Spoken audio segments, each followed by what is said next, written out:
गंगा है गंगा गंगा है गंगा गंगा है गंगा गंगा है गंगा। नाचे जंगल गावे पहाड़ गूंजे मांदर के झंकार, गूंजे मांदर के झंकार।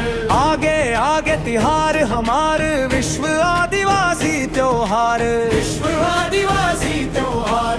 जय जोहार सेवा जोहार धरती मैया के जयकार। जल जंगल औ जमीन हमरे यही हमरे अभिमान अपार। जय जोहार सेवा जोहार धरती मैया के जयकार। जल जंगल औ जमीन हमरे यही हमरे अभिमान अपार। गंगा है गंगा गंगा है गंगा गंगा है गंगा गंगा है गंगा।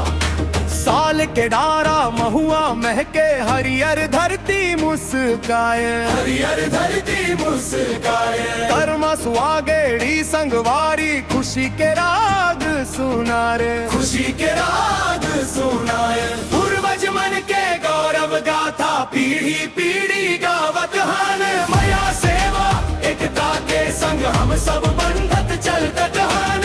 जय जोहार सेवा जोहार धरती मैया के जयकार। जल जंगल औ जमीन हमरे यही हमरे अभिमान अपार। गंगा रे हमरा गंगा रे हमरा गंगा रे हमरा गंगा रे हमरा। आदिवासी मन के मान बगराए, गांव गांव गूंजे तिहार।